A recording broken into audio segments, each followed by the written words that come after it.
Serial killer part 2।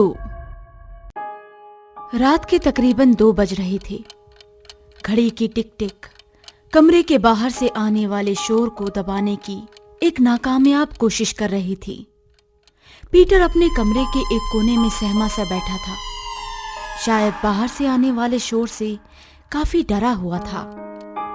Peter डर की वजह से गहरी गहरी सांसें ले रहा था। खौफ से भरी उसकी निगाहें अपने कमरे के दरवाजे को एकटक देखे जा रही थी कि तभी गुप्त अंधेरे से भरे उस कमरे में धीरे धीरे रोशनी आना शुरू हुई। ये देखकर पीटर डर से थरथराने लगा। एक लंबी सी परछाई उसकी तरफ आहिस्ते आहिस्ते चली आ रही थी। पीटर के चेहरे पर आ रही शिकन उसके साथ होने वाले किसी हादसे को बयां कर रही थी कि तभी पीटर। ये सुनते ही न जाने पीटर कौन सी गलतियों की माफी मांगने लगा। पापा, मैंने कुछ नहीं किया, प्लीज मुझे मत मारो, प्लीज पापा। पीटर इससे आगे कुछ कह पाता, जोसेफ ने उसे उठाया और बाहर की तरफ ले गया, जहां उसकी मां जख्मी हालत में पड़ी थी। जोसेफ पीटर के सामने ही उसकी मां पर पेट्रोल छिड़ककर उसे जिंदा जलाने लगा।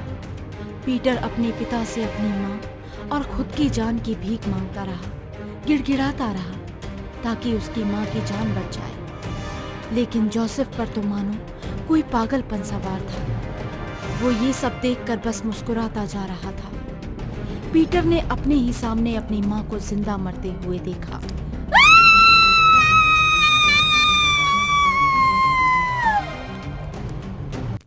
पीटर अब सुन्न हो चुका था। ऐसा लग रहा था जैसे मानो उसके साथ साथ उसके शरीर में भी अब कुछ ना बचा हो कि तभी पीटर को अपने पास आती हुई कुछ कदमों की आहट सुनाई दी। उसे मालूम था कि ये उसके पिता ही हैं, जो अब उसे भी नहीं छोड़ेंगे। पीटर, अब तुम्हारी बारी। जोसेफ के हाथों में एक जलती हुई लकड़ी थी, जिससे वो अब पीटर को भी जलाना चाहता था। मगर ना जाने कब से पीटर भी अपने हाथ में एक छुरा छिपाए हुए था।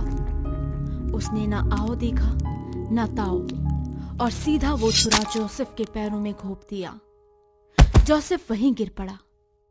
पीटर जोसेफ के कुछ और पास गया और उसे तब तक छुरे से घोंपता रहा जब तक कि जोसेफ की जान न चली गई।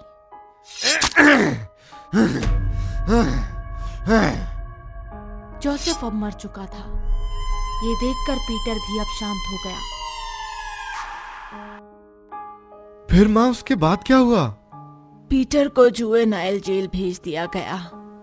फिर बड़े होने पर उसे बाहर भी कर दिया गया। मुझे पीटर के पास्ट के बारे में पता था, लेकिन फिर भी मुझे उससे प्यार हो गया। फिर तुम हुए। तुम्हारे होने के बाद पता नहीं क्यों वो मुझे मारने पीटने लग गया। मुझे लगा बचपन का ट्रॉमा और अपने पिता के टॉक्सिक बर्ताव से वो अब भी बाहर नहीं निकल पाया। यही सोचकर मैं चुप हो जाया करती। मगर पीटर, वो सब कुछ तुम्हें सिखाने लग गया था। मेरे मना करने के बाद भी वो तुम्हारे सामने मुझे मारा करता। मैंने एक दिन सोच लिया कि मैं उससे अब अलग हो जाऊंगी। फिर माफ हुई क्यों नहीं? शहर में सीरियल किलर का खौफ बढ़ने लगा। मैं डर गई थी कि ऐसे में तुम्हें कहाँ लेकर जाऊंगी। जब एक दिन पीटर और तुम घर नहीं लौटे तो मैं फिक्र से तुम्हें ढूंढने निकल गई। उसके बाद तो तुम्हें पता ही है, मैं नहीं चाहती थी कि पीटर तुम्हें कैसे भी नुकसान पहुंचाए। पीटर का बचपन दर्द में बीता, मगर वो दर्द उसने मेरे और तुम्हारे लिए बचा कर रखा था। पीटर वो सब हमारे साथ करना चाहता था जो तुम्हारे ग्रैंडफादर ने पीटर के साथ किया। मैं ये सब कैसे होने देती? माँ, आपने जो कुछ भी किया सब मेरे लिए किया। मुझे आपसे कोई शिकायत नहीं। Happy new year Mrs Peter. Happy new year my child John. Father के मुंह से मिसेस पीटर सुनकर मैरी को बहुत अटपटा सा लगा। हैप्पी न्यू ईयर फादर, लेकिन आज अचानक आप मुझे मिसेस पीटर के नाम से कैसे बुलाने लगी? मैंने आपको मिसेस पीटर बोला? सॉरी, मुझे याद नहीं। ओह, कोई बात नहीं। वैसे आप यहाँ कैसे? मैं जॉन को अपने साथ ले जाने आया हूँ। मुझे उसे अभी पवित्र करना है ताकि आगे कोई मुसीबत उसके ऊपर ना आए। ये सुनकर मैरी ने जॉन को फादर के साथ भेज दिया, मगर अब भी उसके मन में मिसेस पीटर वाली बात खटक रही थी, क्योंकि फादर उसे हमेशा मैरी के नाम से ही बुलाया करते थे। वहीं दूसरी तरफ फादर जॉन को एक चर्च में ले गए, जो अब खंडर बन चुका था। जॉन को इस चर्च के बारे में मालूम था, क्योंकि वो समुद्र के पास ही था। अंदर जाने पर जॉन ने देखा कि एक कमरे में कुछ अजीब से सामान का ढेर रखा हुआ है। उसे देखकर ऐसा नहीं लग रहा था कि उससे किसी को पवित्र किया जा सकता है। जॉन ये सब देखकर घबरा गया। फादर, ये सब क्या है? फादर कोई जवाब नहीं देते। वो तो किसी कोने में बस यूं ही चुपचाप खड़े थे। जॉन ने जब पीछे देखा तो फादर अपना सिर दीवार की ओर करके खड़े हुए थे। फादर, आप ठीक तो है ना? जॉन फादर की तरफ बढ़ने लगा। उस अंधेरे कमरे में कुछ भी साफ साफ देख पाना बड़ा ही मुश्किल था।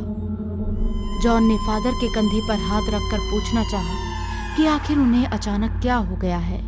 फादर, आप ऐसे यहाँ क्यों खड़े हैं? कई बार पूछने पर भी फादर ने जॉन के किसी भी सवाल का जवाब नहीं दिया। लेकिन अचानक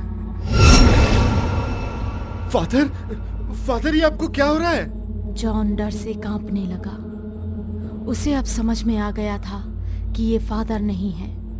जॉन बेटा, मेरे साथ चलोगे? पापा?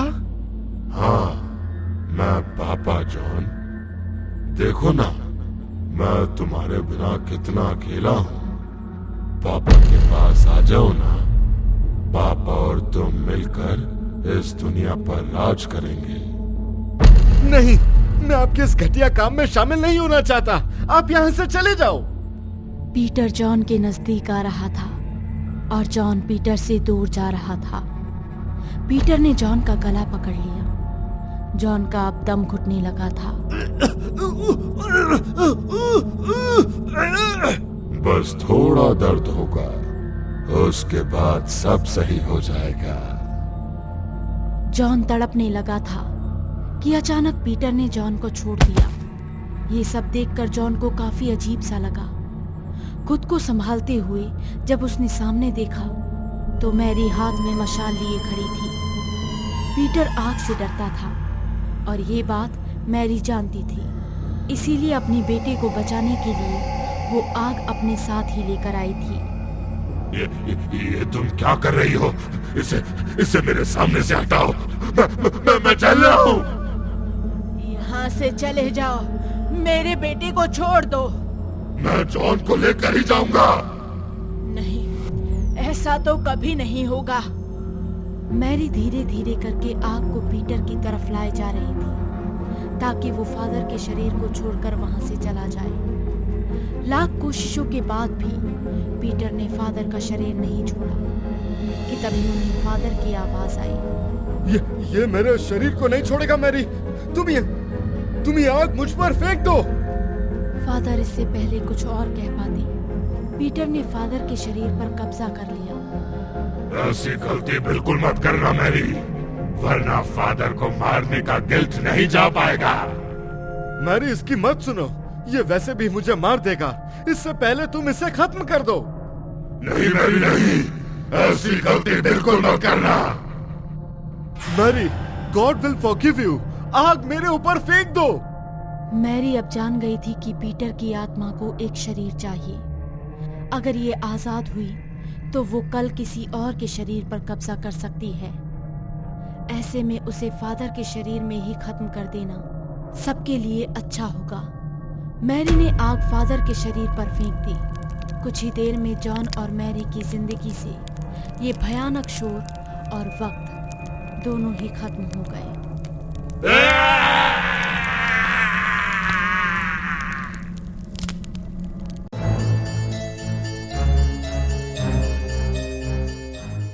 अगर आपको ये वीडियो पसंद आई हो तो इसे लाइक करें, शेयर करें और हमारे चैनल को सब्सक्राइब करना ना भूलें।